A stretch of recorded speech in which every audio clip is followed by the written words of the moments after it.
गजपति जिला महेन्द्र वनांचल अंतर्गत किंचलगिंग वनांचल वन विभाग जंगल नष्ट को नहीं विभिन्न आलोचना और समालोचना चली देखा मिली। उक्त जंगल को कई काठ माफियार काम कहता बेले कई वन विभाग पक्ष जंगल नष्ट कर अभियोग होती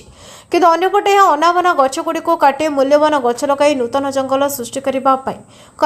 स्थानीय अंचलवासी तथा लटी गाँ लोके कहता देखा मिली। एपरिक सेठारे काम करुवा लटी गाँ लोके केवल एक गुजब सृष्टि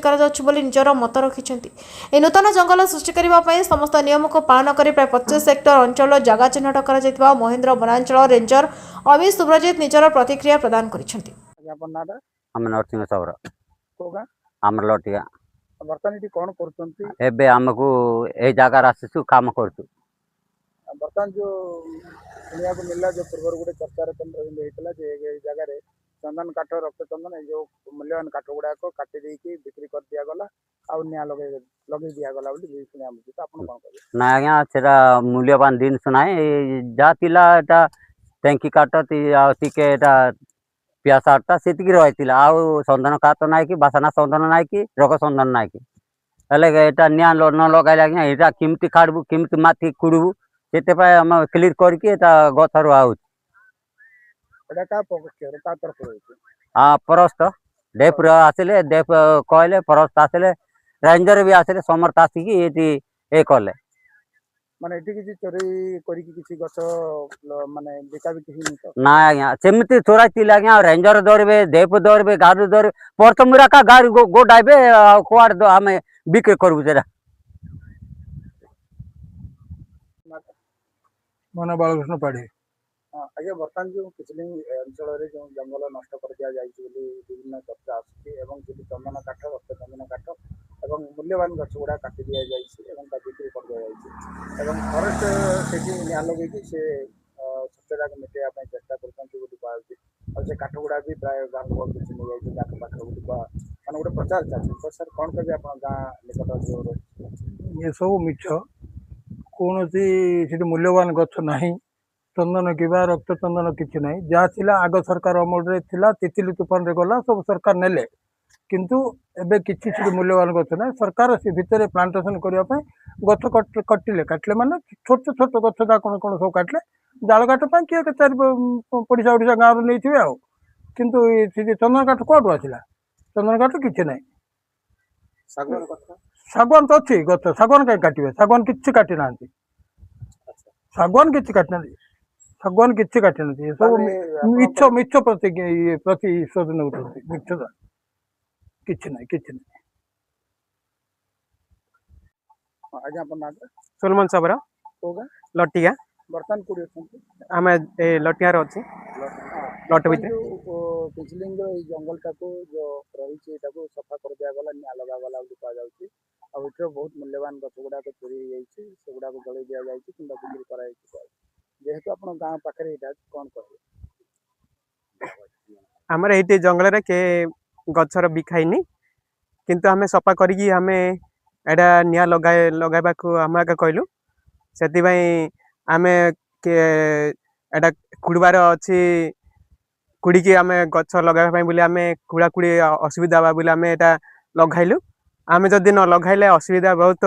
लटी तो तापर कंटा कंटा गच बेसी थिले से बोली आम सफा सुतरा करके आम लगाइलु माने जंगल रु किसी चंदन काठ ये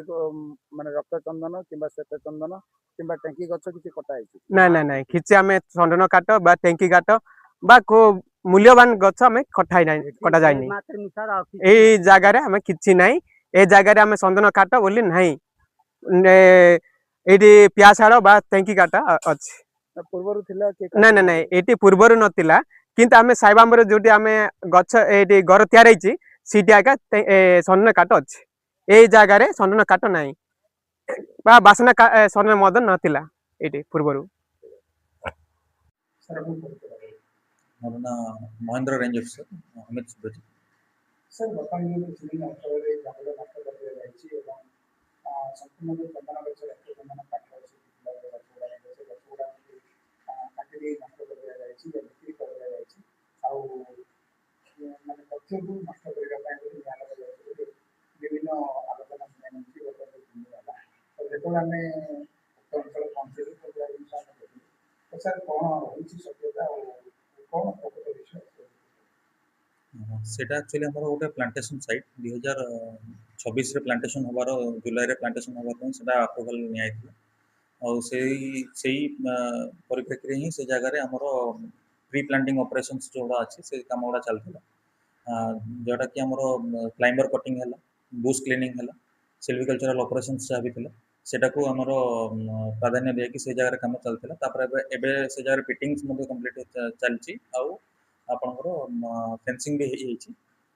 ତ ସେଇଟା ଆମର ପ୍ଲାଣ୍ଟେସନ୍ ସାଇଟ୍ ଅଛି, ସେଠାରେ କିଛି ମାନେ ମୂଲ୍ୟବାନ ଗଛ ସେମିତି କିଛି ନଥିଲା ସେ ଜାଗାରେ। ନର୍ମାଲ ସେଠି ଖାଲି ପୋଲ୍ସ କିଛିଟା ନନ୍ ସାଲ୍ ପୋଲ୍ସ କିଛିଟା ଥିଲା, ଆଉ କିଛିଟା କ୍ଲାଇମ୍ବର୍ସ ଆଉ ବୁସେସ୍ ଥିଲା ଯେଉଁଟାକୁ କ୍ଲିନ୍ କରାହେଇଥିଲା ଫିଟିଂକୁ ଏନାବଲ୍ କରିବା ପାଇଁ, ଗାତ ଖୋଳିବାକୁ ଏନାବଲ୍ କରିବା ପାଇଁ ସେଟାକୁ ସେଇ କାମ କରାହେଇଥିଲା ଡିପାର୍ଟମେଣ୍ଟ। ସାର୍ ଯେଉଁ ଗଛ ଗୁଡ଼ାକ ଯେଉଁ କାଟି ଦିଆଯାଇଛି, ବିକ୍ରି କରିଦିଆଯାଇଛି, କ'ଣ? ଗଛ ସେଠି ତ ଏତେ ଇଏ ବିକ୍ରି କରିବା କିଛି ଗଛ ନଥିଲା। ସେଟା ଯେତିକି ଆମ ଘରେ ନନ୍ ସାଲ୍ ପୋଲ୍ସ ଆଉ କିଛିଟା ବାହାରିଲା, କ୍ଲାଇମ୍ବର୍ସ ବାହାରିଲା, ତାକୁ ଆମେ ଫେନ୍ସିଂ କରିବା ପାଇଁ ରଖିଥିଲୁ। ବ୍ରସୁର ଫେନ୍ସିଂ ଆମର ଗୋଟେ ଅଛି, ସେଟାକୁ ଆମେ ସେଇ ଜାଗା ସେଥିପାଇଁ ରଖା ହେଇଥିଲା। ଆଉ ଏମିତି କିଛି ବିକିବାର କିଛି ଇଏ ଆସିନି। ସାର୍ କାଠ ମାଫିଆ ମାନେ ଜଡ଼ିତ ଅଛନ୍ତି ମାନେ କ'ଣ? ସେଠି ଆମର କମ୍ପ୍ଲିଟ୍ ପ୍ରୋଟେକ୍ସନ୍ କ୍ୟାମ୍ପ ଅଛି। ଆମର ପିଲାମାନେ ସେଠି ବୁଲୁଛନ୍ତି ସେ ଜାଗାରେ। ତ କାଠ ମାଫିଆ ମାନଙ୍କର ସେମିତି କିଛି ମାନେ ଆସିବାର ଆମ ପାଖରେ କିଛି ନଜର ନାହିଁ, କାହିଁକି ନା ଆମର ପାଟ୍ରୋଲିଂ କଣ୍ଟିନ୍ୟୁଅସଲି ସେ ଜାଗାରେ ହେଉଛି। ଯେହେତୁ ଗୋଟେ ଡିପାର୍ଟମେଣ୍ଟାଲ ଅପରେସନ୍ ଥିଲା ଆଉ ଆମର ପ୍ଲାଣ୍ଟେସନ୍ ପାଇଁ କାମ ଚାଲିଥିଲା, ତ ସେଟା ପ୍ଲାଣ୍ଟେସନ୍ କାମ ହିଁ ସେ ଜାଗାରେ ଚାଲିଛି। ଆଉ ଅଲଗା କିଛି ମାନେ କିଏ ବାହାର ଲୋକ କିଏ କିଛି କେତେ ଏରିଆ କେତେ ହେକ୍ଟର ଜାଗା ଆମର ନୂତନ ଜଙ୍ଗଲ ସୃଷ୍ଟି କରାଯାଉଛି, ଆଉ ଯେଉଁ ଜଙ୍ଗଲ ସୃଷ୍ଟି କରିବା ପାଇଁ ଯେଉଁ ଅଞ୍ଚଳ ଯେଉଁ ଗଛ ଗୁଡ଼ାକ କଟାଯାଇଛି ଅନାବନା ଗଛ କରୁଛନ୍ତି, ତ ସେଥିପାଇଁ କିଛି ରେଗୁଲେସନ୍ ହେଇଛି ଏବଂ ଗାଁ ଲୋକଙ୍କ ସହ ଅନୁମତି ନିଆଯାଉଛି, ଆଉ କିଛି ଗ୍ରାମ ସଭା ହେଇଛି। ସେଠି ପାଖରେ ଥିବା ଲଟିଗାଁ ଯେଉଁ ଭିଏସ୍ଏସ୍ ଅଛି ଆମର, ଲଟିଗାଁ ସହିତ ଆମର ରିଜଲ୍ୟୁସନ୍ ହେଇଛି ଏବଂ ତାଙ୍କ ସହିତ ଆମର ମିଟିଂ ହେଇଛି। ସେମାନେ ବି ସମ୍ପୂର୍ଣ୍ଣ ସହମତି ଦେଇଥିଲେ ସେ ଜାଗାରେ ପ୍ଲାଣ୍ଟେସନ୍ କରିବା ପାଇଁ। ତାଙ୍କ ସହମତି ନେଲା ପରେ ତାଙ୍କର ସହଯୋଗରେ ହିଁ ଆମେ ସେଠି ପ୍ଲାଣ୍ଟେସନ୍ କାମ ଆରମ୍ଭ କରିଥିଲୁ। ଆଉ ସେଟା ଆମର ଗୋଟେ 25 ହେକ୍ଟର୍ସର ସେଟା ଗୋଟେ ପ୍ଲାଣ୍ଟେସନ୍ ଅଛି, ANR ୱିଥ୍ ଗ୍ୟାପ୍ ପ୍ଲାଣ୍ଟେସନ୍। ଆମେ ଯେଉଁଠି ଆମକୁ ଗ୍ୟାପ୍ ମିଳିଛି ସେଇ ପ୍ୟାଚେସ୍ରେ ସେଇ ଜାଗାରେ ଆମେ ଗଛ ଲଗେଇବୁ। ପାଖାପାଖି 12,500 ଗଛ ସେଇ ଜାଗାରେ ଲାଗିବ। ଗଜପତି ଜିଲ୍ଲାର ଭାସ୍କର ସିଂଙ୍କ ରିପୋର୍ଟ, ନ୍ୟାୟବତୀ ଟିଭି।